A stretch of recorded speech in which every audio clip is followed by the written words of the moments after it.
My mother-in-law always said she regretted the day she let her son marry me. In response, I immediately cut off the $20,000 monthly payments, fired my husband, and reclaimed the Beverly Hills mansion, plunging his entire family into a stunned, deathly silence. $20,000 a month, a mansion in Beverly Hills, and 5 years of my youth spent serving them. That was the price I paid to support my husband's family, for whom I was always an outsider. There's a saying about nurturing a viper in your bosom, but I could never have imagined that the 7 vipers I had fed with my own blood, sweat, and tears would bite me so viciously. And all because of a single, mistakenly sent voice message. The moment my phone buzzed, I decided, it's time to take it all back, with interest. The gentle scent of lavender and sandalwood filled the quiet space of the day spa, mingling with the tranquil sounds of meditative music that trickled like a stream. At this hour, I was supposed to be sinking into a deep, relaxing sleep after a grueling work week that had left my feet aching. My name is Helen, and I'm 32 years old. I am the CEO of a major agribusiness corporation at the peak of its growth. From the outside, everyone said I had hit the jackpot. I had everything a woman could dream of: money, prestige, and an influential husband's family living in an exclusive, gated community in Beverly Hills. I was lying on my stomach on the soft massage table, letting the masseuse gently work the knots out of my stone-hard shoulders and neck. I was just beginning to drift off when the phone, resting on a marble side table, suddenly vibrated wildly. The continuous, insistent buzzing meant a whole series of messages had arrived at once. I wanted to ignore it, but my intuition screamed that something was wrong. I reached for the phone. The screen lit up, showing a notification from a WhatsApp group chat loudly titled The Williams Family Fun. The sender was Tiffany, my darling sister-in-law. She was probably showing off a new designer purchase or sending a photo from some trendy resort, hinting for a wire transfer. But no, this time, it was a series of voice notes, each a minute long. I frowned and pressed play on the first one. The clicks and sharp clatter of poker chips filled the air, the unmistakable sounds of a high-stakes home game. Amid the noise, I could hear the loud laughter of several women. And then, drowning everything out, came the familiar, shrill voice of my mother-in-law, Patricia Williams. Girls, listen to this. The biggest regret of my life is letting David marry that woman. My heart skipped a beat. The masseuse flinched and stopped, but I waved a hand, dismissing her from the room. The door clicked shut, leaving me alone in the suddenly cold space. I stared at the phone as the toxic words continued to pour out. Patricia's voice was as sharp and caustic as ever. You should see her face, always cold as ice. She walks into her husband's home with her nose in the air, calls herself a CEO, but when she gets home, she won't invest an extra penny in the family. She has no idea how to be a proper wife. Honestly, a psychic told me back then that she had a heavy energy, but I didn't believe it and let her into our family. Now my eyes are wide open. Another woman's voice, likely one of her poker friends, chimed in. Come on, Patricia. Your daughter-in-law makes good money. She supports your whole family. The mansion, the cars. She bought it all. Patricia snorted, a sound that was both ugly and chilling. Her money? It's all thanks to my David. His connections, his negotiation skills. He's the one who brings in all the major contracts for her company. She's just a figurehead, a front. What can a woman possibly understand about business? Without David's help, her little firm would have gone bankrupt long ago. And on top of that, she turned out to be barren, like a fruitless tree, 5 years married, and her stomach is still flat. Can't even produce an heir. It makes me sick just thinking about it. Every word from my mother-in-law was a needle piercing my heart. How had I lived these past 5 years? I had carried this entire family on my shoulders. The Beverly Hills mansion, worth several $1,000,000, was paid for with my savings from before we were married and company profits. Every month, I dutifully transferred $20,000 for family expenses so Patricia could frequent spas and play poker. Nicholas could go to his golf club, and Tiffany could party at exclusive nightclubs. Swallowing the lump in my throat, I pressed play on the next message with a trembling hand. Tiffany must have accidentally hit record and not noticed, or she was so engrossed in the game that her phone just kept recording. And David is getting tired of her too, Patricia whispered. But it was a stage whisper, loud enough for me to hear every syllable. He told me he's seeing a younger girl. Someone more agreeable. Who knows how to please a man. I told him not to rush things. First, we'll squeeze everything we can out of this one, and then we'll give her the boot. Divorcing her now would be a financial loss. A ringing filled my ears, and blood rushed to my temples. My husband, David, the man I had always protected, whom I had appointed vice president despite his mediocre abilities, he was in this chat too. I stared at the screen, waiting for him to refute even one word, to offer a single phrase in his wife's defense. But there was nothing. David's profile picture appeared right below the voice notes, with a short but ruthless caption. Seen. He had seen it. He had heard his mother verbally assault his wife, invent a story about his infidelity, and conspire to seize my assets. And he had remained silent. That silence was worse than 1,000 curses. It was complicity. It was the most despicable betrayal a wife could experience. I dropped the phone onto the table. The initial feeling of relaxation had vanished, replaced by an icy chill. I remembered the sleepless nights I'd spent on projects to earn the money to cover another one of Patricia's gambling debts. I remembered how David would screw up at the company signing the wrong contracts, ruining relationships with partners, and how I had to clean up his messes, apologizing to everyone. I remembered Tiffany sobbing because her friends looked down on her, so I bought her a luxury car and a wardrobe full of designer clothes so she could hold her head high. It turned out that in their eyes, I was nothing more than a cash cow, a walking ATM. They never saw me as a daughter, a wife, a sister.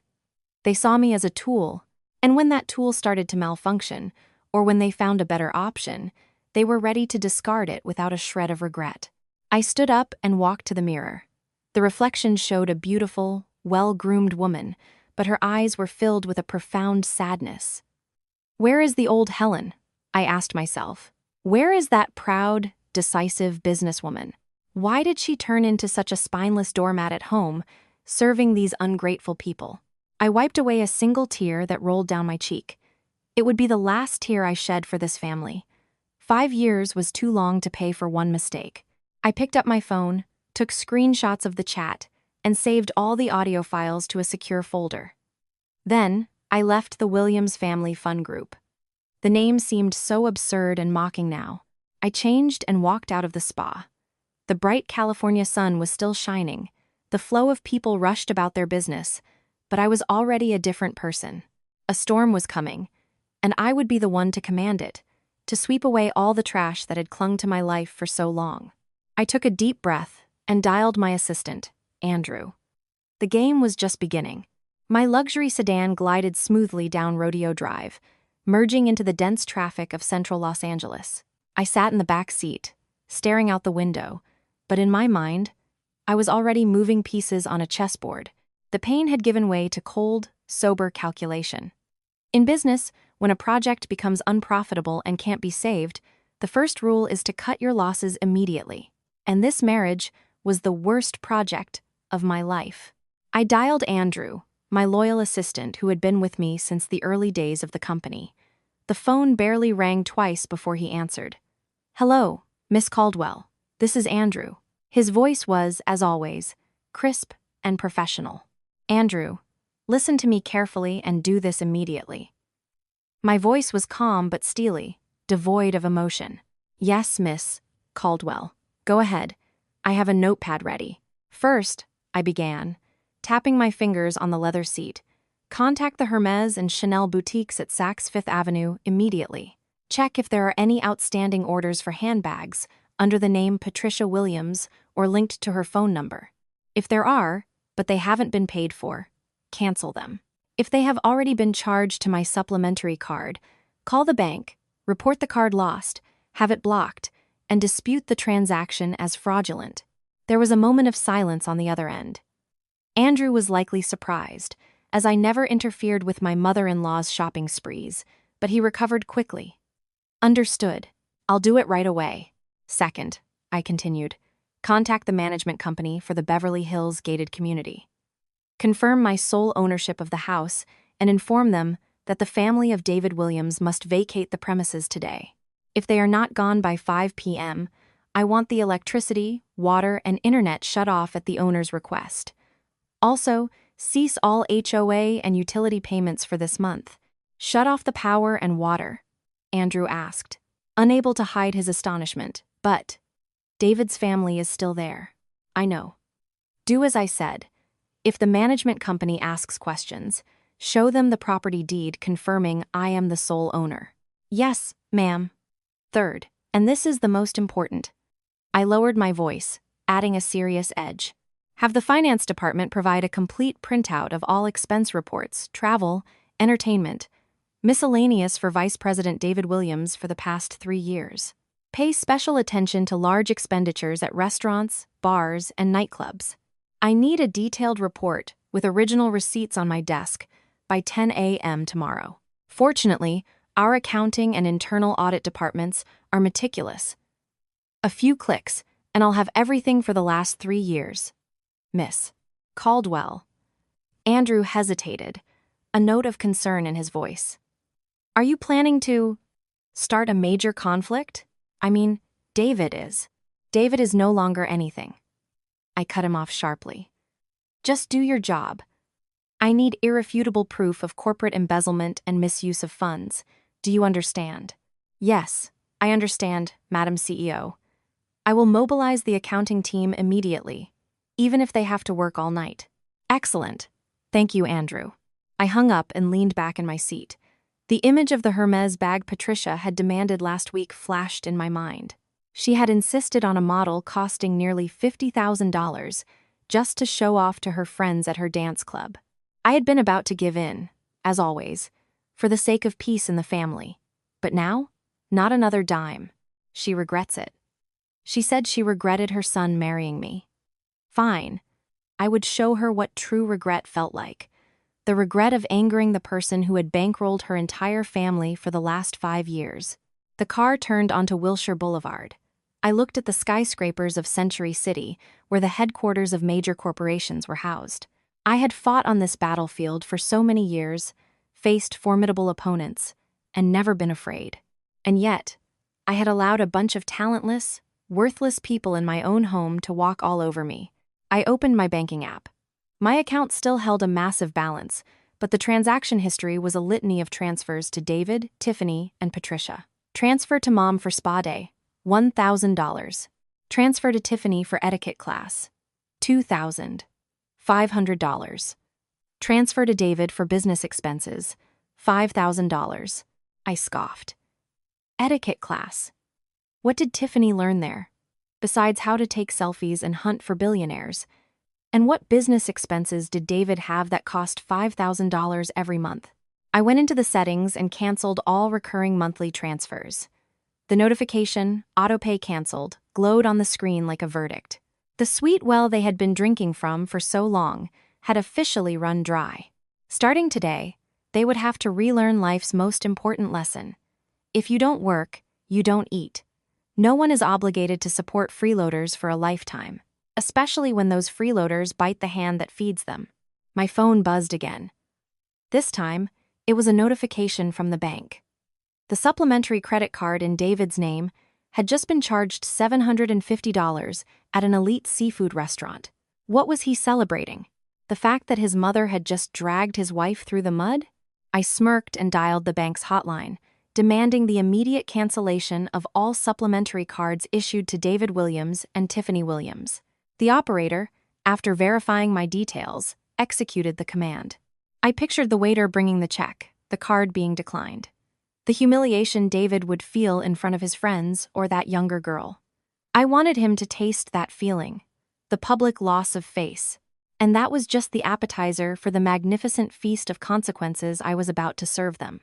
As expected, it didn't take more than 10 minutes after the card was declined for David to call his father for help. About half an hour later, my phone began to ring off the hook. The first call was from Nicholas. I let it ring for a while, savoring a glass of cold, sparkling water, before finally answering. I spoke in my usual soft, respectful tone, but inside, I was seething with contempt. "Hello, Nicholas, how are you?" His booming, patronizing voice filled the line, the voice of a man who had achieved nothing in his life but loved to lecture others. Helen, where are you? Patricia said she can't reach you. Yes, I have some urgent matters at the office. Did something happen? I feigned innocence. Nicholas cleared his throat and got straight to the point.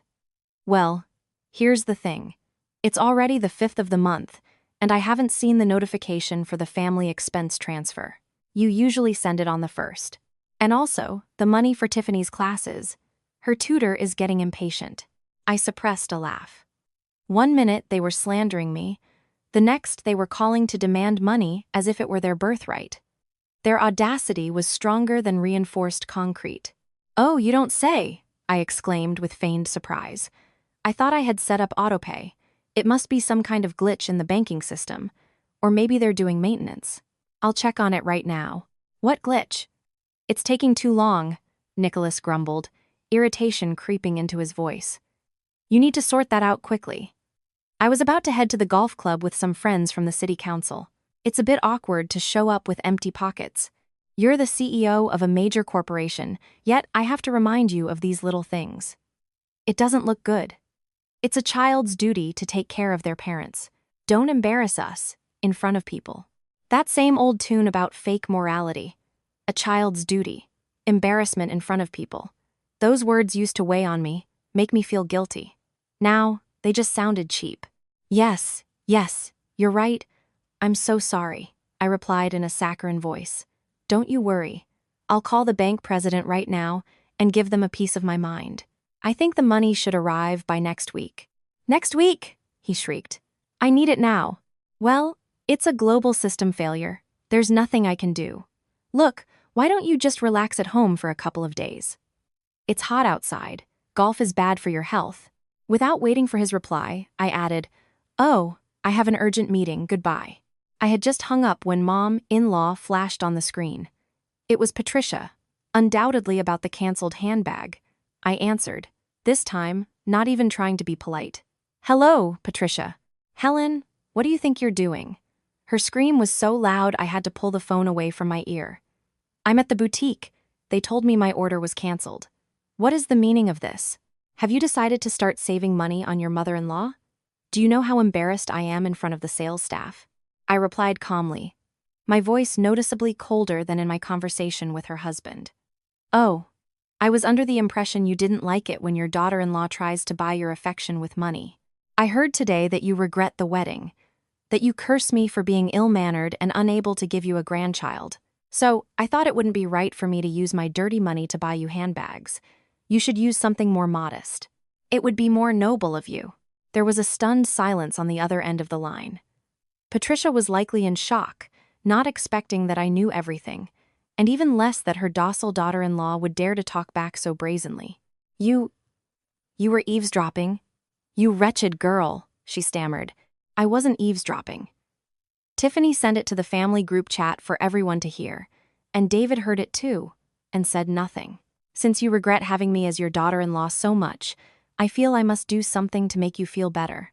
I can't allow you to use the money of a daughter-in-law you so despise. How dare you? Oh, and I almost forgot. I interrupted her in a cheerful but merciless tone. This evening, the power and water at the mansion will be shut off for some preventative maintenance on the line. For about 3 days, maybe a week. It's hot in L.A. So get ready for you, Nicholas and Tiffany, to move into a hotel or some cheap motel. I've blocked all the cards, so there's no one to pay for a luxury suite. You're kicking me out of my home. This is my son's house. Your son's house? I laughed. The deed of ownership is in my name alone. It's a premarital asset. Have you forgotten? David was simply living there. Anyway, calm down and enjoy your last few hours of comfort. I decisively hung up and blocked her number. A wave of satisfaction washed over me. I pictured her crimson, rage-contorted face in the middle of the lavish boutique. She would have to return the handbag and leave under the scornful gazes of the salespeople. The counterattack had just begun. I wanted to reclaim not just my money, but my dignity. The next morning, the atmosphere at the corporate headquarters was as heavy as leaden clouds. I called an emergency meeting with the head of human resources and the chief financial officer in my office, not the main conference room, to ensure confidentiality and the element of surprise. The spacious, glass-walled office, overlooking the city center, had always been my seat of power. Today, it was the command post for a purge. Andrew placed a thick folder on my desk, the result of the accounting department's sleepless night. "Miss Caldwell, here is all the evidence," he said. There were dark circles under his eyes, but his gaze was resolute. I started flipping through the pages. The numbers danced before my eyes, not of profit, but of loss. Receipts from nightclubs for $2,500 a night, bills from karaoke bars with escorts, expensed as meetings with strategic partners, cash advances for business trips to Aspen and Miami that were actually romantic getaways with his mistress. The total amount David had siphoned from the company over 3 years exceeded $250,000. And that wasn't counting his $400,000 annual salary, which I had generously paid him for essentially doing nothing. "Failure to meet KPIs for 3 consecutive quarters," said the HR director, Anna, in a stern voice. "According to the company bylaws, that alone is sufficient grounds for termination. And with this folder of evidence of embezzlement and financial fraud, we can press criminal charges." I tapped my finger on the folder. Criminal charges. That was my trump card. But first, I wanted him to taste the humiliation of unemployment.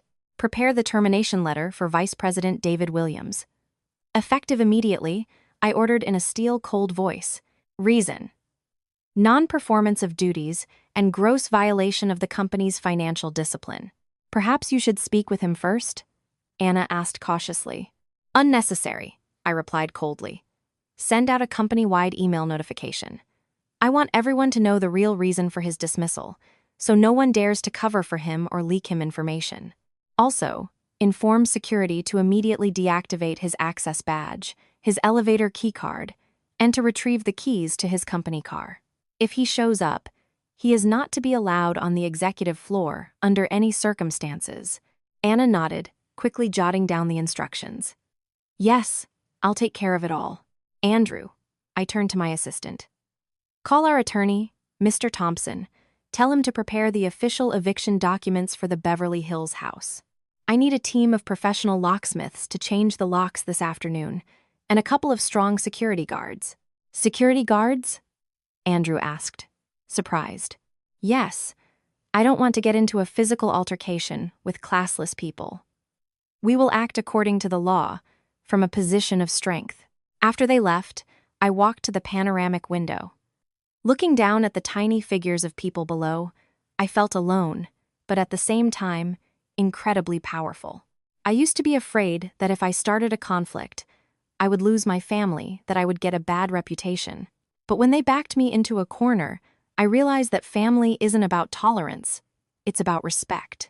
And when there is no respect, the so-called family becomes nothing but a burden to be cast off. A notification popped up on my computer screen. New email sent.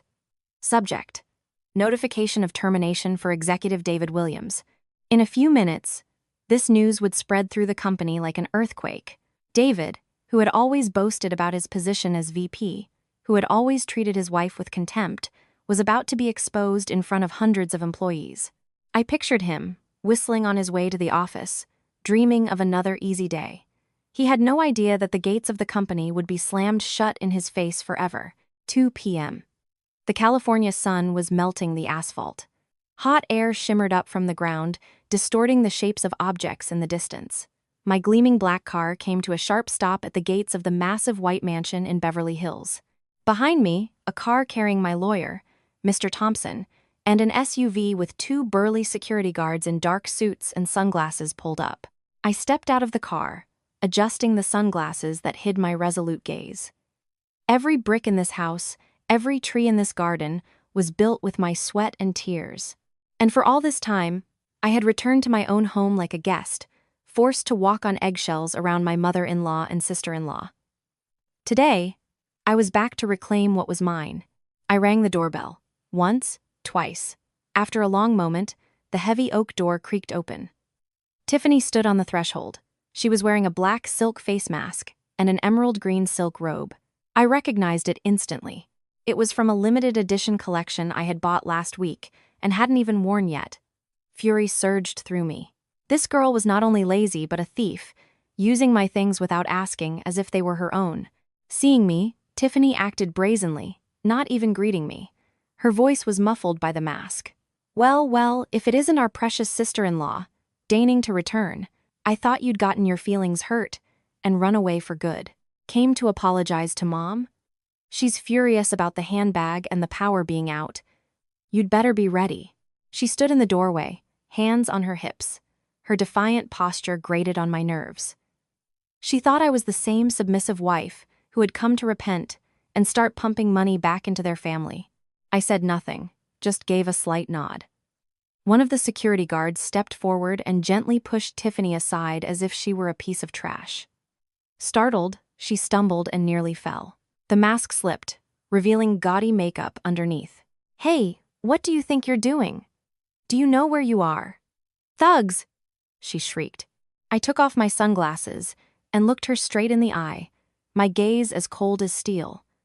I know exactly where I am. This is my house. Now get out of the way. I walked decisively inside. The click of my heels on the marble floor echoed through the hall, a sound that asserted my authority. The lawyer and the guards followed me, forming an imposing entourage. In the living room, Patricia was sitting on an Italian sofa, fanning herself as the air conditioning was off. Nicholas was sprawled on an ottoman, staring at a tablet, probably checking sports bets or golf news. Seeing the intrusion, Patricia gasped and dropped her fan. She shot up, pointing a finger at me. You wretched girl. Who did you bring into this house? Gangsters? Did you come here to tear the place apart? Oh my God, what a tragedy. My daughter-in-law brought thugs to beat up her in-laws. She began to wail, preparing to play her favorite role of the victim, but I gave her no chance. Be quiet! I shouted with such authority that the entire room froze. Nicholas even sat up straight, staring at me as if I were an alien. I turned to the lawyer. Mr. Thompson, you may proceed. Mr. Thompson, a distinguished man in his 50s, adjusted his tie and stepped forward. He opened his briefcase, pulled out a folder of documents, and a copy of the property deed. Good afternoon. I am the attorney representing Miss Helen Caldwell. According to the certificate of title, deed number WWCXXX, this property is the sole and separate property of Miss Caldwell, acquired prior to her marriage. Today, my client has decided to reclaim her real estate. Patricia and Nicholas were dumbfounded. What? Reclaim the house? Are you out of your mind? This is your and your husband's house, which means it's our house too.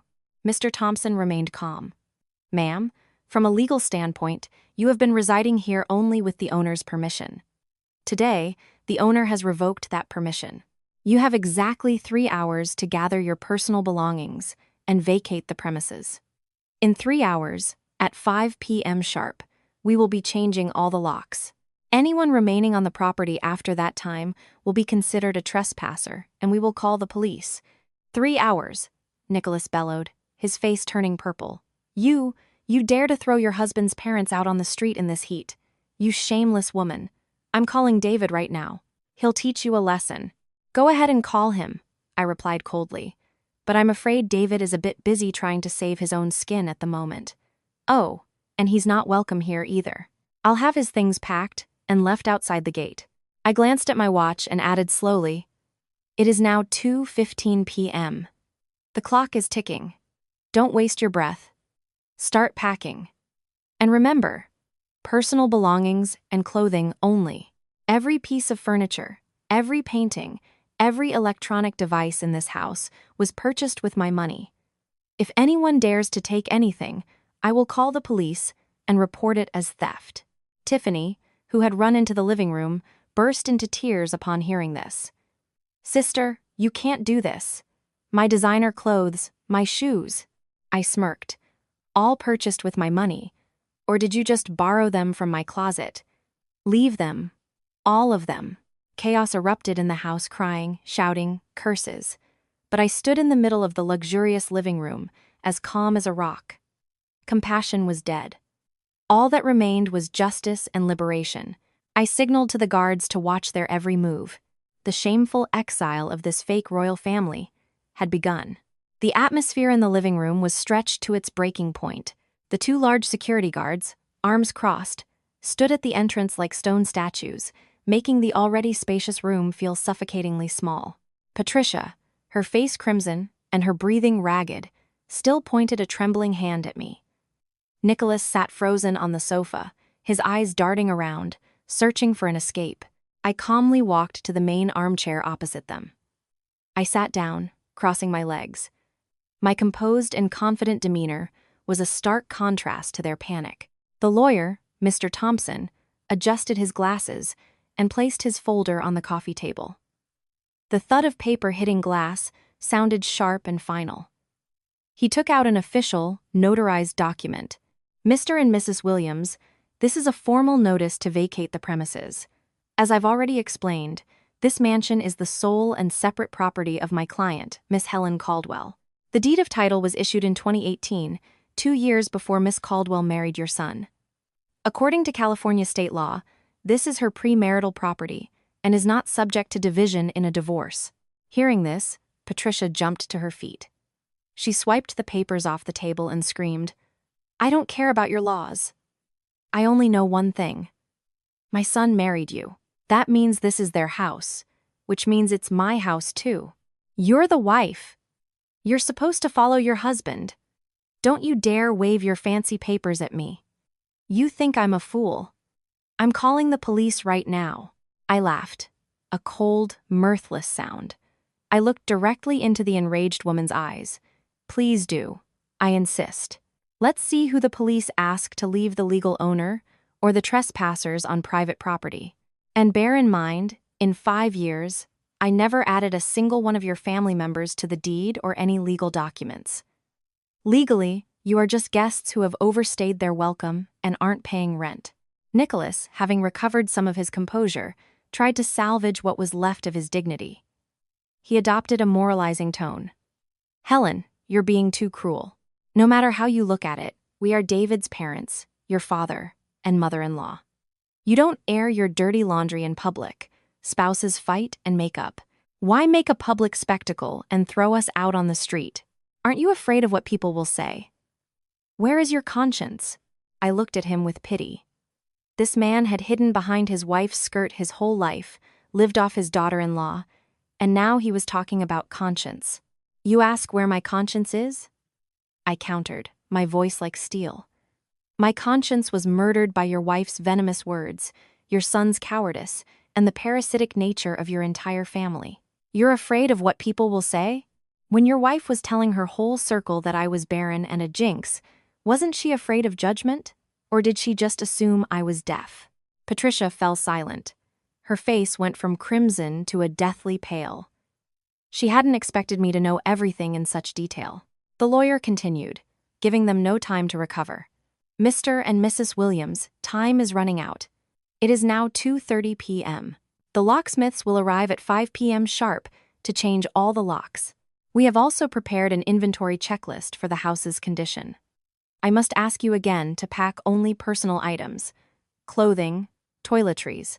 You are strictly forbidden from taking any valuable property belonging to Miss Caldwell, such as artwork, decorative items, electronics, as well as any jewelry or handbags for which there are receipts in her name." Tiffany, who had been standing in a corner, ran forward, screaming, "That's not fair. The bags my sister gave me are mine now. Why can't I take them? You're a thief." I shot her a sideways glance. "Gave you? Do you have proof of that? Or did you just take them from my closet while I looked the other way? Every Hermes and Chanel bag in your wardrobe was paid for with my card. I have all the receipts. You want to take them? Fine. Pay me their full retail value, which comes to around $150,000. Do you have that kind of money? If so, wire it to me right now, and I'll let you take them." Tiffany was speechless. The allowance I gave her was spent on clubs and outfits. Where would she get that kind of money? She looked pleadingly at her mother, but Patricia herself was on the verge of a breakdown. I stood up, straightened my blazer, and spoke one last time. "I am going up to my office to review some documents. Start packing. My security guards will inspect every bag before you leave. Don't try to hide anything that isn't yours. You have 2.5 hours from the moment I leave this room. The clock is ticking." With that, I turned and walked up the grand staircase, leaving behind 3 faces contorted with humiliation and powerlessness. I could hear Patricia hiss through her teeth. "Call David. Call him now. Let him come and deal with this bitch." Call him, I thought. Let's see if your precious vice president has the strength to worry about his parents right now. The enormous mansion suddenly turned into a chaotic marketplace. The sound of smashing dishes, Tiffany's wails, and Patricia's curses created a discordant symphony. I stood on the second-floor landing, looking down through the glass railing, feeling like a spectator at a tragic comedy. Tiffany was hysterically throwing clothes into a suitcase, trying to hide my expensive perfumes among them. One of the guards noticed, walked over, and calmly removed each bottle, placing it back on the vanity. "Let go, you creep!" Tiffany shrieked, trying to snatch a bottle from his hand. "I used them. They're mine." "My apologies, ma'am," the guard replied monotonously. "The owner instructed that you take only essential toiletries. This bottle of Tom Ford costs $300 and is not on the approved list." Tiffany burst into tears and sat on the floor, kicking her feet like a spoiled child. It was a pathetic sight. In the living room, Patricia was performing her signature act. She clutched her heart, theatrically collapsed onto the sofa, rolled her eyes, and started muttering, "Oh, I'm dying. My daughter-in-law is killing me. Help me." Nicholas scurried over to her, shouting, "Helen, where are you? Come down and look. Your mother is sick. Do you want her to die right here?" I slowly descended the stairs, holding a bottle of cold water. I approached Patricia and saw her crack one eye open to watch me. "Are you feeling unwell?" I asked with icy calm.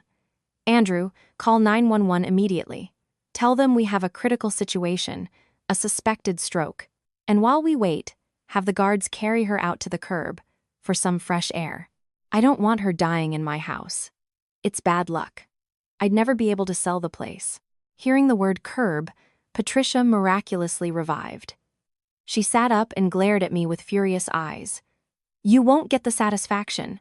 I'm not dead yet, much to your delight." Just then, her phone rang. Seeing her beloved son's name on the screen, she grabbed it like a lifeline and put it on speaker for me to hear.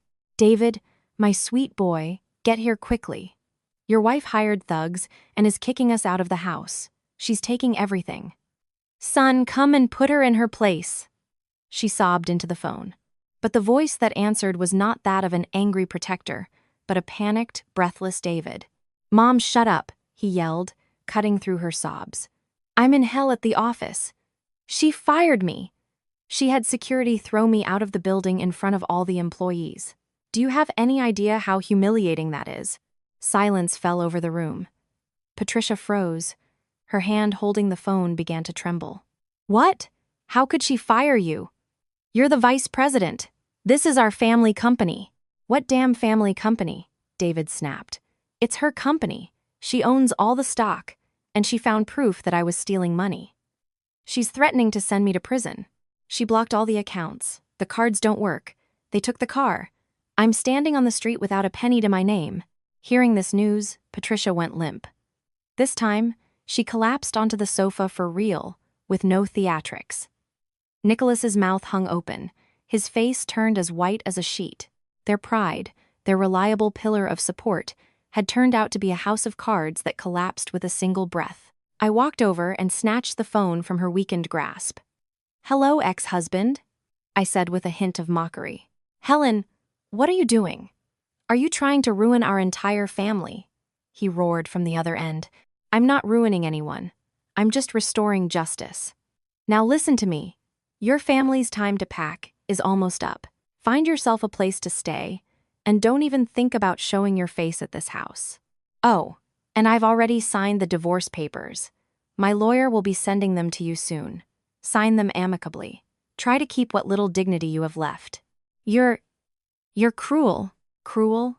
I scoffed. "Compared to how your family treated me for 5 years, I'm being merciful. Good luck with your new, broke life, David." I hung up and tossed the phone into Patricia's lap. Did you all hear that? I scanned the 3 bewildered faces. Your beloved son is out on the street too. Now hurry up. You have 15 minutes left. The brutal truth had shattered all their illusions. There was no rescue coming. They silently returned to their packing, hastily stuffing clothes into black trash bags. They looked like refugees in the very place they had once considered their kingdom. Exactly at 5 p.m., as the hot California sun still blazed, casting long shadows across the scorching asphalt, the massive gates of the mansion opened, not to welcome the owners, but to expel the unwelcome guests. The Williams family, Nicholas, Patricia, and Princess Tiffany, stepped out onto the street. There were no luxurious Rimowa suitcases, no servants to help. In their hands, they carried old, dusty travel bags and several black trash bags filled with hastily thrown clothes. Patricia, covering her face with a scarf, wiped away tears. Her usual aristocratic posture had vanished, replaced by the broken look of an elderly woman. Nicholas walked with his head down, struggling to drag a suitcase with a broken wheel. Tiffany hid her swollen eyes behind enormous dark sunglasses. She was wearing cheap flip-flops, as her entire collection of designer shoes had been left behind. The professional security guards stood lined up at the gate with stone-faced expressions. They had meticulously checked every bag before allowing it to be taken out, ensuring that none of my valuables went missing. This procedure only amplified their humiliation. Beverly Hills is the habitat of the elite. At this time of day, many wealthy neighbors were out for a walk, walking their dogs or exercising. Seeing the strange scene at my gate, they stopped, whispering curiously. "Is that Patricia Williams? Why does she look like that?" whispered one neighbor, with whom Patricia often did yoga. "Looks like the daughter-in-law kicked them out. I heard she's up to her eyeballs in debt and was bad-mouthing the wife behind her back. Looks like she finally paid the price. God, what a pathetic sight. Just the other day, she was bragging about a dress that cost thousands of dollars, and now she's standing there with trash bags." These whispers, though quiet, were clearly audible in the serene atmosphere of the exclusive neighborhood. Patricia heard every word. Her face flushed with shame and anger, but she didn't dare raise her head to argue. She just quickened her pace, trying to escape their piercing gazes. Reaching the main road, the three of them stopped on the sidewalk. Drenched in sweat, Nicholas took out his phone and with trembling fingers dialed his cousin, Aunt Val, who lived in a working-class neighborhood in Queens. "Hello, Val? It's Nick. Listen, we're having some urgent renovations at the house. They shut off the power and water. Could we maybe stay with you for a couple of days?" From my security cameras, I could hear Aunt Val's loud voice from the speaker. "Oh, Nick, what bad timing. My brother-in-law from out of state just came to the city for medical treatment. We have absolutely no room. Besides, I heard your David is in some kind of trouble with the law. I'm sorry, we have our own business to think about. We don't need any trouble." Nicholas hung up, his face contorted. News traveled fast. My assistant Andrew had probably dropped a few subtle hints to a couple of talkative relatives that David was fired for embezzlement. In this world, when you have money, distant relatives become close friends. When you fall, even your own siblings become strangers. Patricia snatched the phone and called her younger brother in New Jersey. "Alex, it's Patricia. I'm in such trouble." Before she could finish, her brother interrupted her. "Trish, don't even ask for money. I know everything. Your daughter-in-law cut you guys off. I'm in debt myself. Don't bother me." The dial tone, a cold, merciless sound in the sweltering evening. Three people stood on the side of the road. A stream of luxury cars rushed past, but none stopped. Their world had crumbled. Just then, a taxi pulled up. David got out, looking disheveled in a wrinkled shirt with a crooked tie. Seeing his parents and sister with their pathetic belongings on the curb, he hung his head, kicked a stone, and swore. "So where do we go now?" Tiffany whimpered. David looked around and pointed to a cheap motel, the Sunset Inn, squeezed between dive bars across from their gated community. Its sign, with blinking blue and red lights, looked squalid. "Over there, for now. I've only got about $200 cash on me. We can't go far." The whole family trudged across the road toward the rundown motel. I stood on the third-floor balcony with a glass of red wine, watching their hunched backs. The gates of the Sunset Inn closed, swallowing the four people who had once been so proud of their status. The relocation was complete. The distance from paradise to hell, it turned out, was sometimes just the width of a single road. The motel room reeked of stale cigarette smoke and mildew from carpets that hadn't been cleaned in years. 4 people were crammed into 2 tiny rooms, each barely fitting a creaky double bed with yellowed linens. The thumping music from the dive bar below made the thin windowpanes vibrate. Patricia collapsed onto the edge of the bed, fanning herself with her hand. The ancient air conditioner rattled like a tractor, but produced almost no cool air. "My God, what have I done to deserve this?" She began her mournful lament. "I lived in a mansion with central air and servants, and now I'm stuck in this rat hole. This is all your fault, David. What kind of husband are you, letting your wife walk all over your family? And now she's thrown us out like dogs." David, who had been smoking by the window, spun around, his eyes bloodshot. "Mom, that's enough. How dare you blame me? If it wasn't for your big mouth, bad-mouthing her left and right, and Tiffany accidentally sending it to the chat, Helen never would have exploded like this. We were living the high life, we had more money than we could spend, and now we've lost it all. You dare to blame me?" Patricia shrieked. She jumped up and started beating him on the back. "I gave birth to you. I raised you. I made you a big shot, and now you listen to your wife and yell at your own mother." Nicholas, cowering in a corner, moaned, holding his head in his hands. "Stop it, I'm begging you. Arguing won't solve anything now. Is there anything to eat? I'm starving." Tiffany, who was lying on the bed, suddenly cried out, "My credit card is blocked. I tried to order food, and it said transaction declined." "David, give me some money, I'll order sushi." "What money?" he roared. "I've only got a couple $100 left for breakfast and water. Either deal with it or go downstairs and buy some cup noodles and make it with tap water." "Cup noodles? I'm not eating that. It gives me acne," Tiffany whined. "Then starve. It'll be good for your figure." David shot back, extinguishing his cigarette on the floor. A heavy silence descended on the room.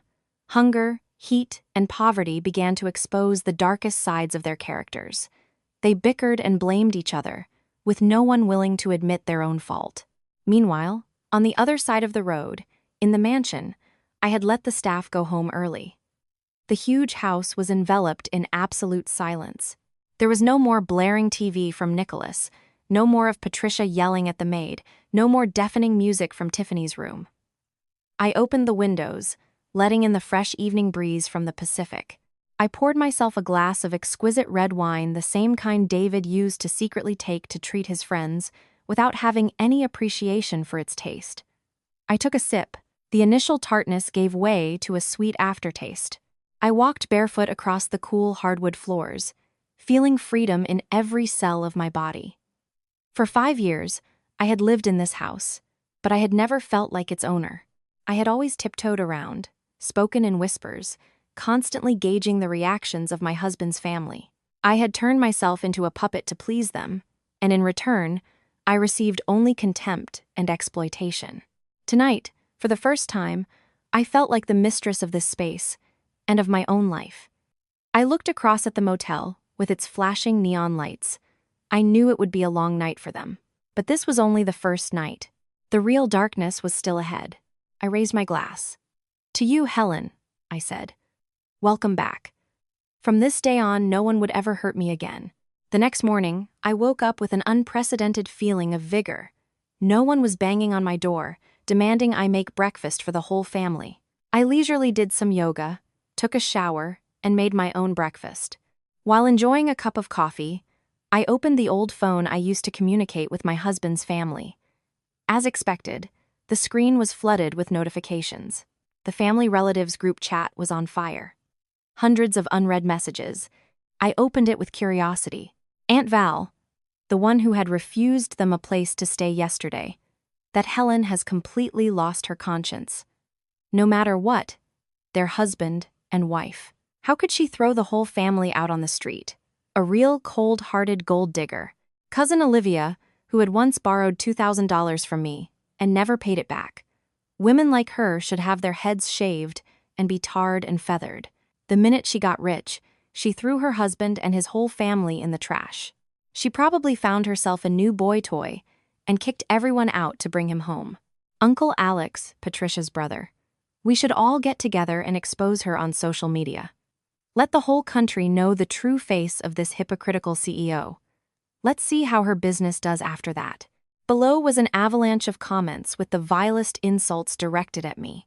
They were reveling in the opportunity to drag my reputation through the mud, like a pack of vultures tearing at their prey. They had forgotten that it was my cold-hearted money that had saved them in their times of need, that I gave their children generous Christmas gifts and brought them souvenirs from my travels. I smirked and swiped my finger across the screen. You want a media war? Fine by me. I opened a secure folder on my computer and dragged several files. First, the audio recording of Patricia's poker game, where she admitted to using me and called all her relatives country bumpkins and freeloaders. Second, bank statements showing transfers from David to his mistress, Bunny2002, along with screenshots of their saccharine text messages. Third, a long list of debts and requests for help from each of these relatives, with exact dates and payment purposes. I composed a long message, written in a firm but terrifyingly polite tone. Hello, dear relatives. This is Helen.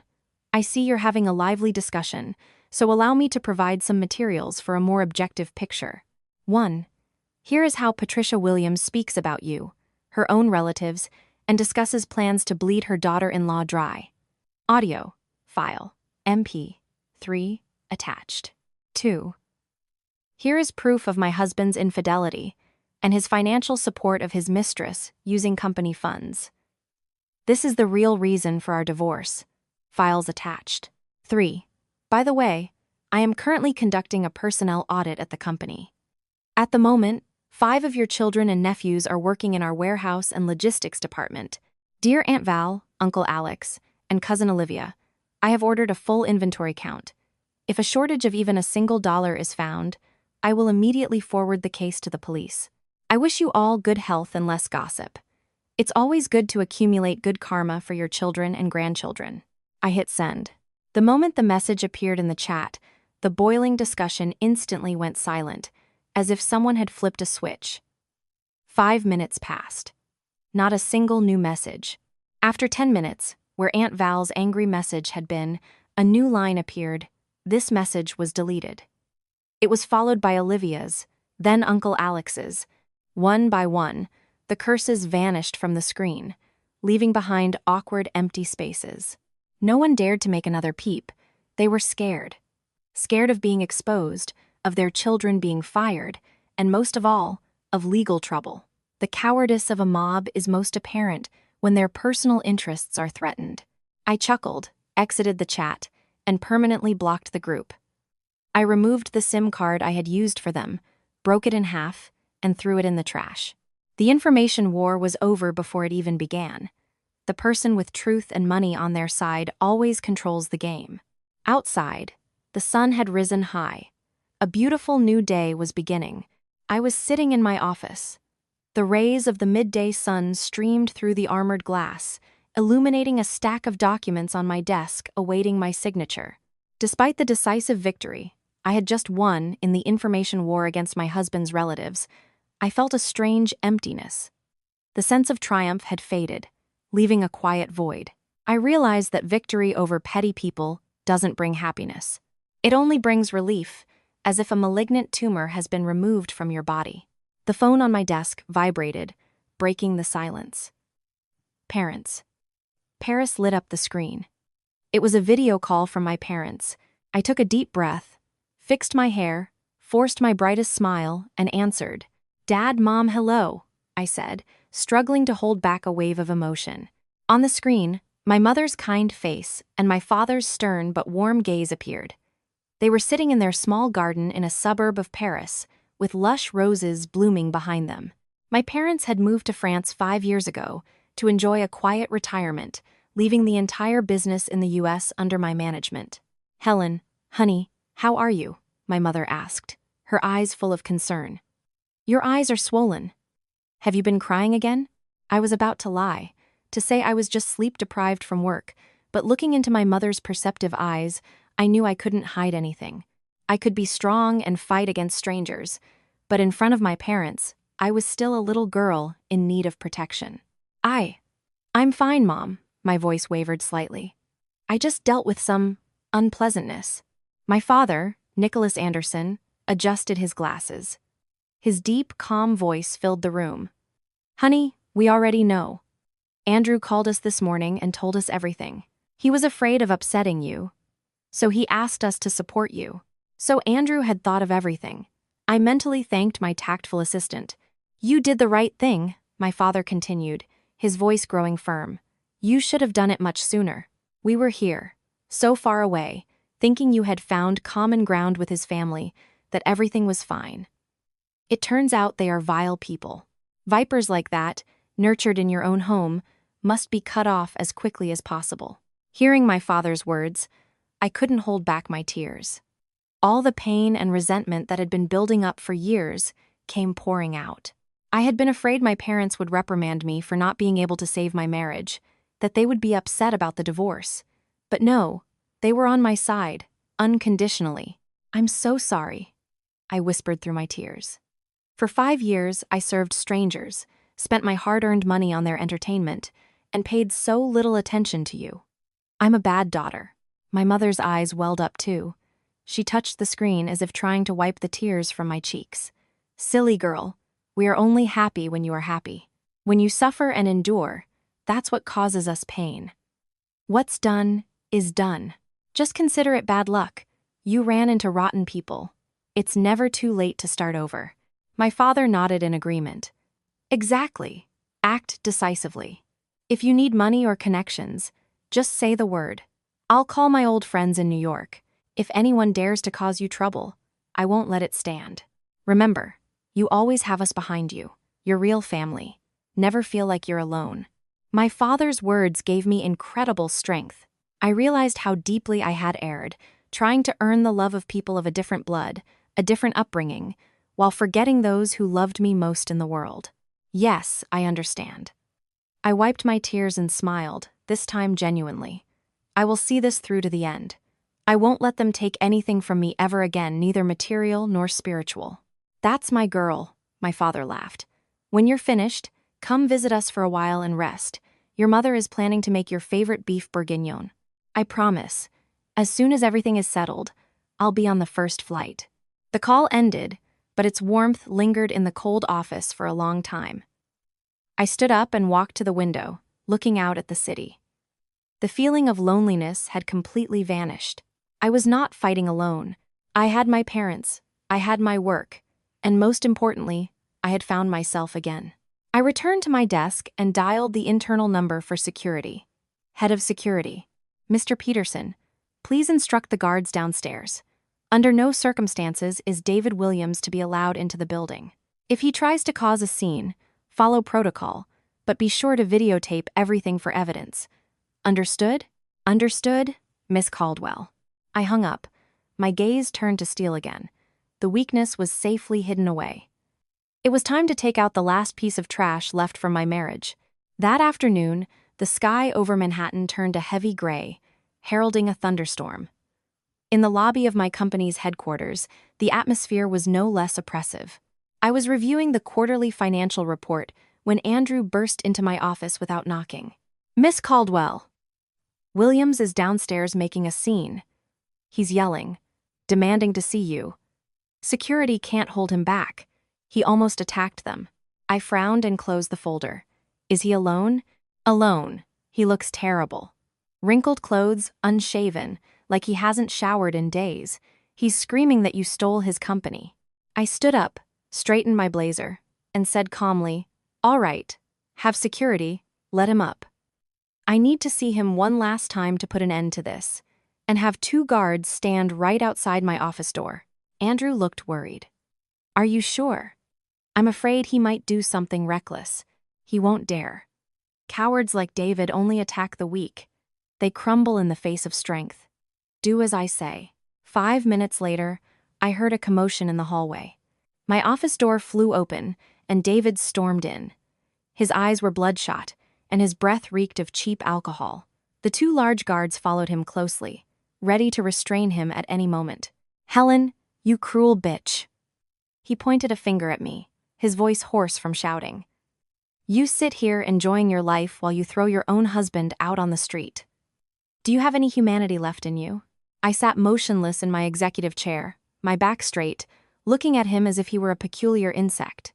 I didn't stand up or show a hint of fear. My silence and commanding posture infuriated him even more, but it also made him dial back his aggression slightly. "Have a seat," I gestured to the chair opposite me. "And please watch your language. This is an office, not the dive bars you love to frequent." David exhaled loudly and plopped into the chair. He glanced around the luxurious office he once entered as vice president, now just an unwelcome guest. "What do you want?" he asked, his voice lower but still filled with hatred. "You fired me. You kicked out my parents. You blocked all my accounts.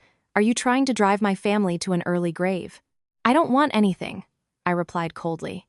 "I'm just taking back what's mine. You say I'm driving you to an early grave? Did you ever stop to think what you all did to me over the years? You cheated on me. You stole from the company. Your mother spread filthy rumors about me. You saw me as a gold mine to be exploited until it ran dry, and then discarded. I am simply defending myself. The affair, I was wrong." David lowered his eyes, trying to find some excuse. "But what man doesn't have a little fling on the side? I always came home to you. I was your husband. Why be so vicious?" I laughed. My laughter sounded bitter and loud in the spacious office. "A little fling? Is that what you call buying your mistress an apartment and a car with your wife's money? Is that what you call taking her on resort vacations on the company's dime? You call that being a husband?" I opened a desk drawer, pulled out a thick folder of documents, and slammed it on the table in front of him. The folder slid across the polished wood and stopped right at his hand. "Open it. Take a look. It's all the evidence I've gathered. Bank statements of transfers to your bunny. Receipts for the Audi, a 5 you bought her, surveillance footage from hotels, and most importantly proof that you were taking kickbacks from construction suppliers to approve substandard materials for our company's projects." David's hands trembled as he began to flip through the documents. The color drained from his face, turning from red to a deathly pale. He hadn't expected me to have such detailed proof. Every date, every time, every dollar amount, it was all documented. "This is," he stammered, cold sweat beading on his forehead. "The total amount of embezzlement and damages exceeds $250,000. I enunciated each word. "With that amount, if I turn this case over to the district attorney, you're facing 10 to 15 years in prison. Do you want to go to prison, or can we resolve this amicably?" Hearing the word prison, David deflated. His initial aggression evaporated, replaced by a primal fear. He knew I wasn't bluffing. "Helen, I'm sorry." His tone changed instantly. He began to beg, humiliated. "I get it now. I was wrong. I'll make her return the car. The money. Just don't go to the police. My parents are old. If I go to jail," I looked at him with contempt. Even now, he was using his parents as a shield. "I'm giving you one last chance."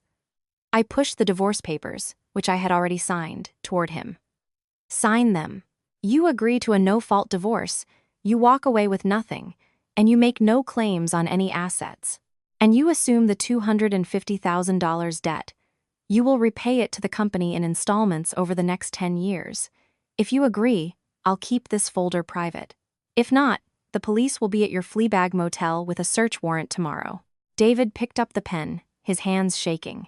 He looked from the divorce papers to the folder of evidence. He knew he had no other choice. His career was ruined, his reputation destroyed. All he had left was his freedom. I'll sign everything." He scrawled his signature on the document. His handwriting was as shaky and distorted as his entire life. I took the document, checked the signature, and nodded. "Good. Now get out of here. From this day forward, we are strangers. Don't you ever let me see your face again." David staggered to his feet and shambled toward the door like a zombie. At the doorway, he turned back. His gaze was a mixture of hatred and regret, but I had already turned to face the window. Outside, a heavy downpour had begun, washing away the filth of the past. While David was facing his downfall at the office, Patricia Williams was still desperately clinging to her illusions of grandeur. That morning, Central Park was bustling with life. Seniors were exercising and laughing. On the Great Lawn, the Crimson Rose Ballroom Dance Club, where Patricia was the vice chair, was gathering. Despite living in a shabby motel, with clothes that smelled of damp, she had put on her best scarlet dance dress and applied heavy makeup to hide the dark circles under her eyes. She had come not just to dance, but to save face, to show everyone that she was still a glamorous lady. "Oh, Patricia, you're a little late today," one of the club members, Valentina, greeted her warmly. "Ah, yes. We were moving yesterday." "So tired," Patricia said with a forced smile, fanning herself. "We're having a major renovation done at the mansion. It's so dusty. So the whole family moved into a 5-star hotel for a couple of weeks to stay out of the way." "You're so lucky, Patricia," another woman sighed. "With a CEO for a daughter-in-law, you must be rolling in money. Renovations, hotels, must be nice." These words were like a balm to Patricia's soul, and she began to boast again. "Oh, please," she pursed her lips. "My daughter-in-law only knows how to make money. She doesn't understand anything about life. I have to teach her everything. And if she doesn't listen, I quickly put her in her place. Just yesterday, I scolded her for not being able to keep the house in order." The group nodded, admiring Patricia's supposed authority. She was on cloud 9, having forgotten all her recent humiliations. At that moment, a strange sound came from the large speaker that usually played dance music. It wasn't a tango or a cha-cha, but the piercing, caustic voice of Patricia herself. "These hens from my club, they all act like aristocrats, but they're just a bunch of country bumpkins. They dance like they're paralyzed and think they're queens. I only hang out with them for entertainment. They're not on my level. Especially that Valentina. She's fat as a pig, but she still squeezes into tight dresses. It's disgusting to look at." A dead silence fell over the park. All eyes first darted to the speaker, then slowly turned to Patricia. She stood frozen, her face as white as chalk. She recognized her own voice. Those were her words, spoken in the heat of a poker game. My assistant, Andrew, watching from a distance, had discreetly connected his phone to the speaker via Bluetooth, while the DJ stepped away and played the fateful recording. But that wasn't all. The phones of all the club members pinged simultaneously. The original audio file had been sent directly to the Crimson Rose WhatsApp group from a fake account under the name Justice Seeker. Valentina, who had just been praising Patricia, turned purple with rage. She marched up and jabbed a finger in Patricia's face. "Williams, what did you just say? Who's a pig? Who's a country bumpkin?" I didn't say that. It's fake. I've been framed," Patricia stammered, backing away. "Fake? We'd recognize your voice anywhere," another woman shouted. "So this is who you really are, a hypocrite. You've been looking down on us this whole time. You're nothing but a rude, classless shrew yourself." Others chimed in. "We elected you to the board, and you stab us in the back." The crowd surrounded Patricia, showering her with curses and insults. The admiring gazes had turned to contempt. Her mask of aristocracy had been ripped off in front of everyone. "Get out of here! There's no place for two-faced people like you in our club," Valentina yelled, tearing the vice chair pin from Patricia's dress and throwing it on the ground. Patricia was panicked. She cringed like a cornered mouse under the barrage of accusations. The public face she valued more than life itself was now being trampled into the dirt. "Listen, I can explain." "No explanations. Get lost." Unable to stand the pressure, Patricia turned and fled. She ran out of the park. One of her heels snapped, causing her to limp, which only made her look more pathetic. Scornful laughter followed her. She ran all the way back to the motel, burst into the room, slammed the door, and broke down in tears. Never in her life had she been so ashamed. The glittering world she had so carefully constructed had collapsed, destroyed by her own malicious tongue. I sat in my office, watching the video Andrew had sent. I didn't laugh. I just sighed quietly. You reap what you sow. When a person builds their life on lies, all they're left with in the end is loneliness and contempt. A week had passed since they were kicked out of the mansion. The modest amount of cash David had was gone. The motel bill, food, medication for Nicholas, it had all been spent. The owner of the Sunset Inn knocked on their door with a grim face. "Williams, you're 2 days behind on payment. What's the plan? If you don't pay up right now, you and your family are out. I've got new guests waiting. David turned out all his pockets, scraping together a few crumpled bills totaling less than $50. He looked at the owner with a fawning smile. Sir, please, give us a break. Just until tomorrow. A friend is supposed to wire me some money. Stop feeding me fairy tales. I've seen you on the phone all week. Nobody's lending you a dime. The owner waved him off. I'm not a charity. Pack your things and get out. If you're not gone in an hour, I'm confiscating all your belongings. Being evicted for the second time in a week, the feeling of humiliation was becoming familiar. The family once again trudged out onto the street. This time, they couldn't even dream of a motel. There was no money for a taxi. They had to take the bus. They ended up in the Bronx, a neighborhood with cheap boarding houses for laborers. After a long search under the scorching sun, they rented a 150-square-foot room in a dark, damp alley. The rent was $800 a month, plus a 1-month security deposit. To pay for it, David had to sell his watch at a nearby pawn shop. The one he used to brag was a limited edition, but was actually a high-quality fake. He got $1,200 for it. The room was under a low tin roof that got as hot as an oven during the day. The walls were covered in yellow stains. The old linoleum was cracked. The tiny bathroom, with a cracked plastic door, could barely fit one person. God, how can anyone live here?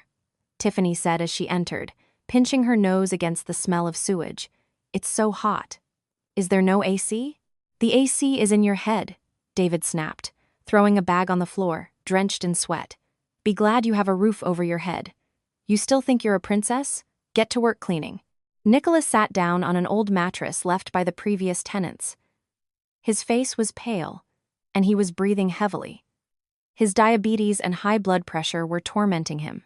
He used to take expensive, imported medication. Now he had to rely on cheap generics from a public clinic, which worked slowly and had numerous side effects. Patricia, get me some water, he whispered. Patricia poured him some warm water from a plastic bottle. Hang in there, Nick. She fanned him and sobbed. Where are we going to get money for good medicine now? It's that snake, Helen. She cut off everything. Don't say her name, David yelled. He was sitting in a corner, scrolling through job listings on his phone, but it was useless. With a reputation as a thief and a public firing, no respectable company would hire him. Tiffany, curled up in a ball, was crying softly. I'm so hungry. I want a milkshake. David, please buy me one. Shut up, he screamed, throwing a pillow at her. We don't have money for bread, and she wants a milkshake. If you want to eat, go get a job. The diner down the street is hiring dishwashers and waitresses. Tiffany burst into loud sobs. A 25-year-old woman who had never worked a day in her life now had to go wash dishes. The harsh reality had shattered all her rosy dreams. That night, in the stuffy, cramped room, 4 people lay on a single mattress on the floor. The buzzing of mosquitoes, the scratching of mice under the roof, the arguments of neighbors through the thin walls they couldn't sleep. Belated remorse began to gnaw at Nicholas and Patricia. If only they had appreciated their daughter-in-law, if only they had been kinder, would they have sunk to this? But in life, there are no if-onlys. It seemed like this was rock bottom, but fate is always ready to strike another blow at those who are already down. The next morning, as David was chewing on dry instant ramen because they didn't even have a kettle to boil water, his Uncle Mike from back home called. David's face lit up, thinking his uncle was calling to help. Hello, Uncle Mike, it's David. David, what the hell did you do? An angry voice boomed through the phone. I just got a letter from that ex-wife of yours lawyer. She's demanding I pay back the $10,000 I borrowed for the house repairs last year. Says if I don't pay in 3 days, she's taking me to court. David was stunned. What debt? Helen gave you that money as a gift. What gift? When you gave me the money, you said your wife was giving me an interest-free loan. Now she's sent a copy of the bank transfer where the memo line clearly says loan to Michael Williams for home repair. You set me up, nephew. Where am I supposed to get that kind of money now? Before David could answer, the line went dead. Then came calls from other aunts, uncles, and cousins. They had all received letters demanding repayment. The money that David, playing the part of a rich benefactor, had handed out left and right, claiming they were gifts from him, I had always prudently documented in the transfers as loan or advance. At the time, it was just a businesswoman's habit for financial control. Who would have thought it would become such a powerful weapon? David, save me, his cousin Kevin sobbed into the phone. Your ex sent auditors to the warehouse. They found a $5,000 shortage. They're threatening to call the police. Talk to her, or I'm going to jail. David sat with his hands hanging limp. How could he ask for favors for anyone? He himself was drowning in debt and under threat of prison. In a single morning, his reputation as a generous patron in the eyes of his relatives had crumbled. Instead, he was met with curses and accusations. They blamed him for deceiving them, for his cheap posturing, bringing disaster upon them. David tried to call Aunt Val to explain, but all he heard was, "The number you have dialed is not in service." She had blocked him. He called Uncle Alex, busy. He had blocked him too. One by one, everyone who had once fawned over him turned their backs. They now shunned him like he was cursed. Patricia, sitting beside him, heard everything. Her face twisted in agony.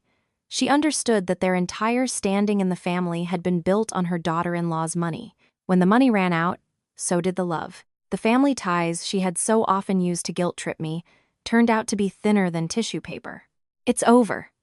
It's all over, David mumbled, dropping his phone onto the cracked floor. In the four walls of their squalid room, they were enveloped in complete loneliness, rejected by society, abandoned by their family, and, most importantly, tormented by their own consciences, if any of it was left. Outside, the bustling life of the city continued. No one cared about them. They had become specks of dust, sucked into the merciless vortex of karma, from which there seemed to be no escape. I sat in my cool office, listening to the lawyer's report on the relatives' reactions. I just nodded. Continue to act according to the law. For those who repay the money, close the case. For those who don't, file a lawsuit. I wanted them to understand that there's no such thing as a free lunch, and kindness shown to the wrong people turns into a debt that must be repaid with interest. I turned to the window. The purge was almost complete. All the rotten branches had been cut away, leaving a strong, healthy trunk reaching for the sun. I felt an incredible sense of relief. The long evening downpour in New York finally ceased, leaving behind cool, damp air. I was driving my new convertible to the luxury high-rise I had moved into a few days ago. I chose this place to start a new life, far from the dark memories associated with the Beverly Hills mansion. As I entered the brightly lit lobby, I froze. In a corner, on a small sofa for guests, sat a slumped, familiar figure. It was David. He was wearing a yellowed white shirt with frayed cuffs and wrinkled pants. In his hands, he held a bouquet of red roses, but the petals were already blackened and withered, and the leaves were chewed by insects. He had probably bought it in a hurry from a street vendor. Seeing me, David jumped up. He smoothed his greasy hair and tried to force a sincere smile. "Helen, you're back. I've been waiting for you for so long." He stepped toward me, holding out the wilted bouquet. "These are for you. I know you love roses." I took a step back, maintaining my distance. My cold gaze flickered over the bouquet and settled on his gaunt face. I didn't extend my hand to take the flowers. "Security. Why are you letting non-residents into the lobby?" I turned to the young woman at the reception desk. She looked down, embarrassed. "I'm sorry, Miss Caldwell. This gentleman said he was your husband and had something important to give you, so ex-husband," I cut her off. "Next time, please verify your information more carefully." David, seeing my coldness, suddenly dropped to his knees in the middle of the lobby, oblivious to the curious stares of other residents. He was resorting to his favorite tactic, playing the pity card. "Helen, I'm begging you. Forgive me. I know I was wrong, but we had so many happy moments over these 5 years. Have you really forgotten everything? Look at me. I'm at rock bottom. Don't you feel sorry for me at all? I promise I'll change. I'll get a job. I'll never listen to my mother again. Just give me a chance to come back." His pleas rang false. 5 years of happiness? Or 5 years of me working myself to the bone so he could party and cheat? Marital duty? Where was that duty when he and his mother were laughing at me in that group chat? I looked at the man kneeling at my feet. I once thought he was my rock. Now, all I saw was a cowardly, talentless parasite. Get up. Don't make a scene, I said with icy calm. You want a chance? Fine. I'll give you one. David's eyes lit up with hope. He thought I had softened. Really? You forgive me? I opened my handbag, took out a thick envelope I had prepared that morning, and tossed it at his feet. The envelope landed on the wilted bouquet, knocking a few petals onto the marble floor. Here are the divorce papers, which I've already signed, and a detailed list of your debts. I enunciated each word. With trembling hands, David picked up the envelope and pulled out the papers. Purchase of motorcycle for Tiffany, $3,000. Home repairs for Uncle Mike, $10,000. Covering Patricia's gambling debt, $100,000.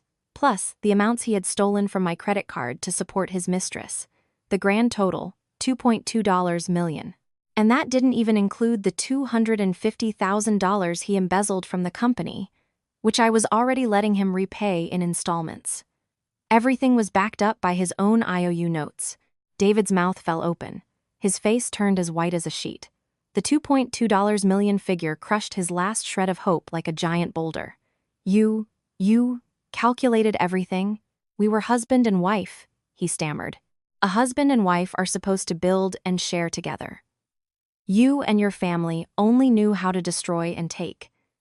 This is my separate property, and I have every right to get it back.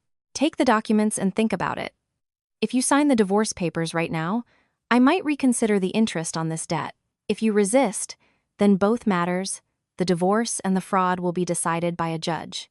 I signaled to security.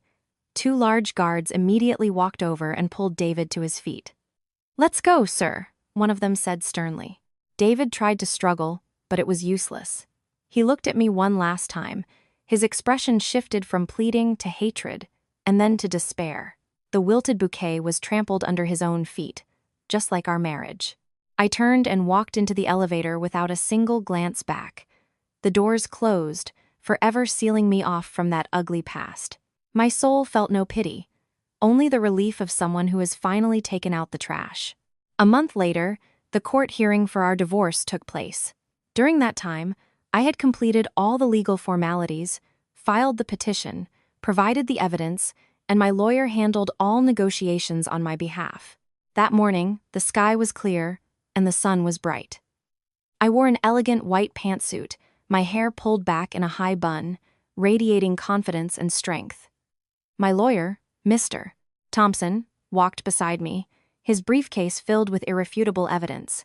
On the other side, David came to court alone. He was in old clothes, looking gaunt and thin. He had no lawyer.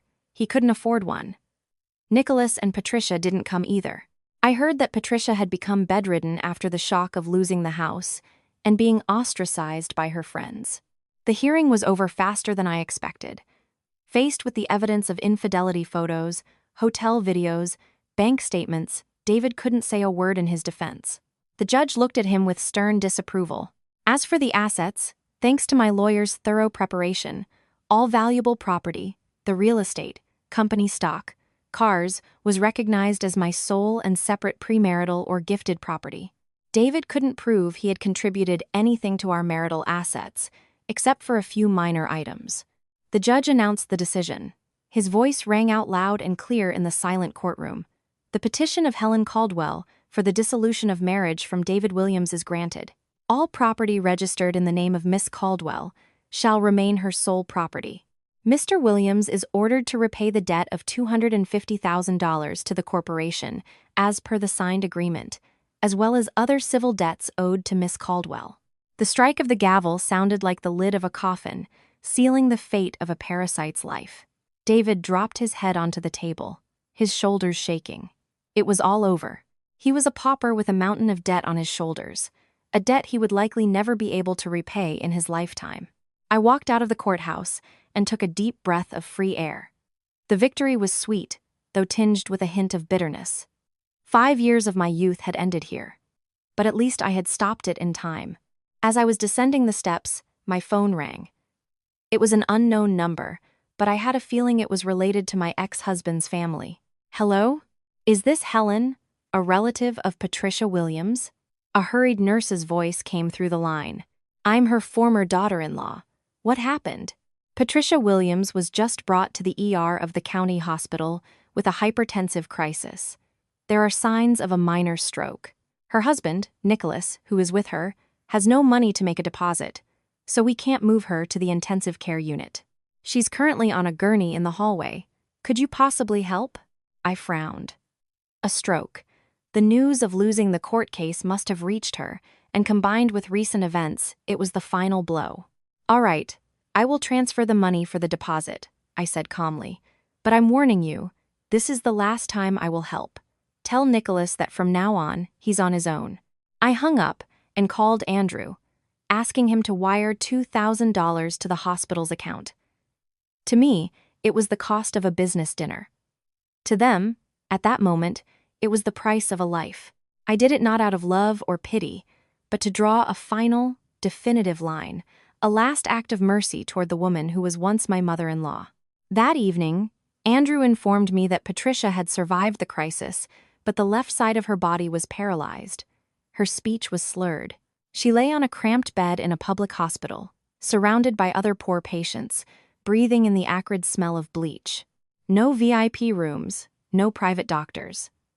She lay there as tears streamed down her wrinkled face, while old Nicholas awkwardly fed her thin porridge with a spoon. It was an exorbitant price to pay for greed and malice. When people are at the top, they despise everyone. Only when they fall to the very bottom do they learn the pain of loneliness and poverty. 3 months after the divorce, the Williams family's life had hit rock bottom. No one would have recognized these people as former residents of Beverly Hills. David, the former vice president, now wore a work uniform stained with cement.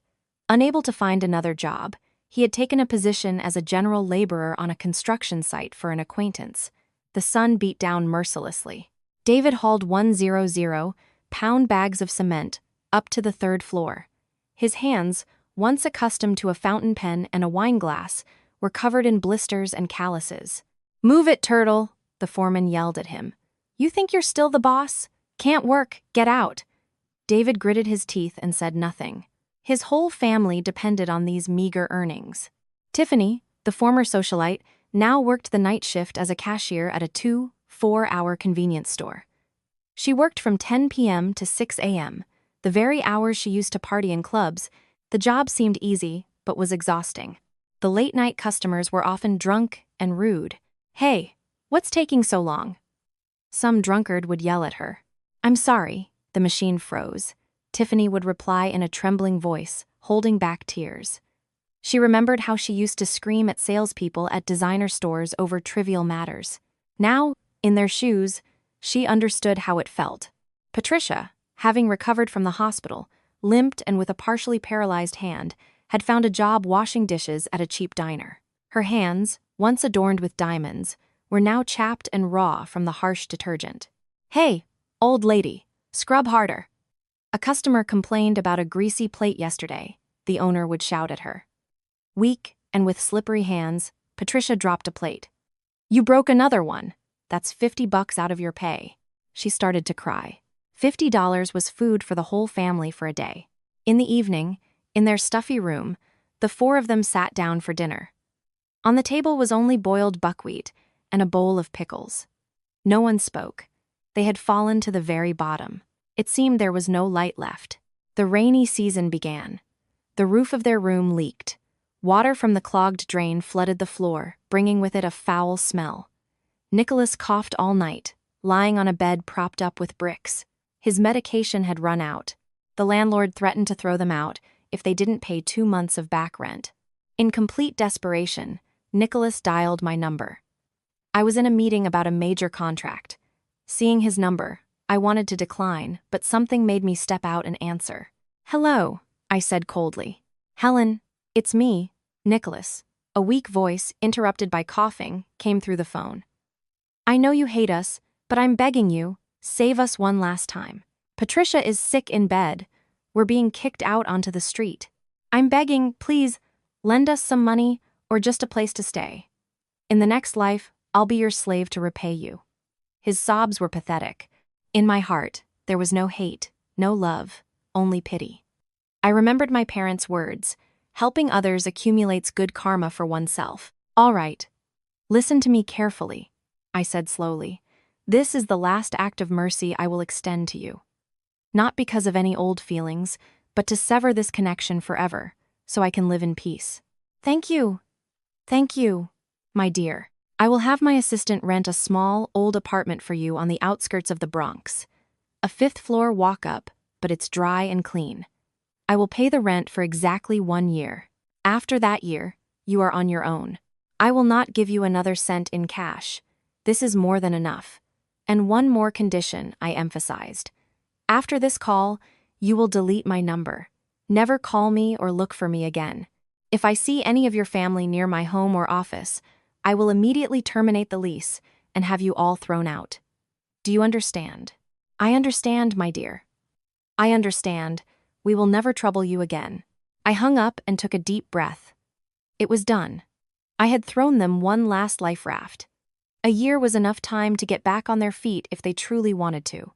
But that was no longer my concern. I returned to the meeting, feeling a heavy weight lift from my shoulders. The door to the past was closed. 1 year later, pre-Christmas New York was aglow with lights. A grand awards ceremony was being held at a concert hall, the Female Entrepreneur of the Year award. Under the flash of cameras and thunderous applause, I walked onto the stage in a stunning navy blue gown. In my hands, I held a crystal statuette.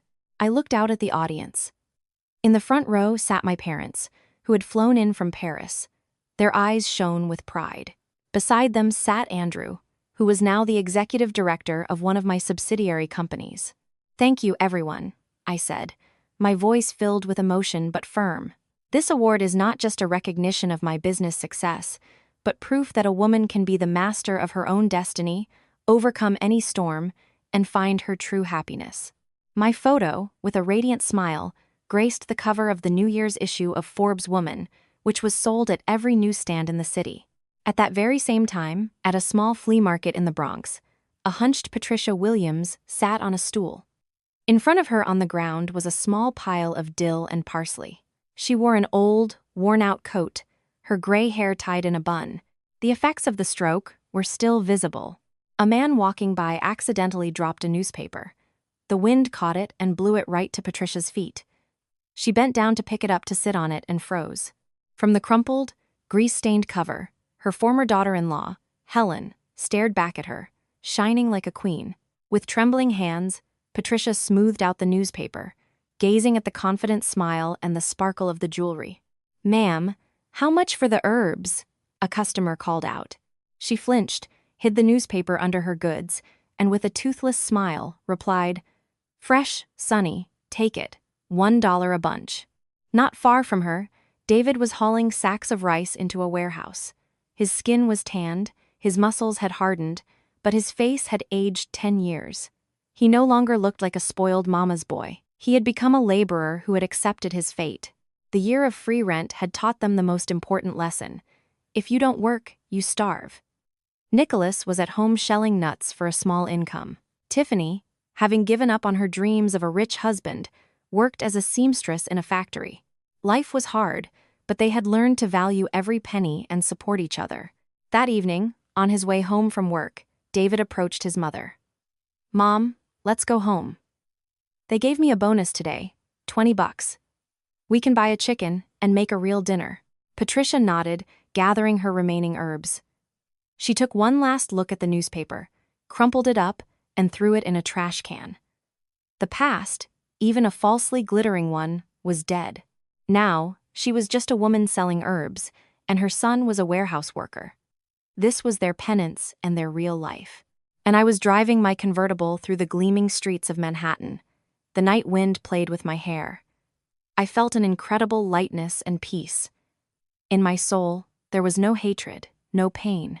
I had forgiven them not because they deserved it, but because I deserved peace. The car sped forward, toward a bright future. Life is a series of turns, and I knew, with absolute certainty, that I had turned onto the right road.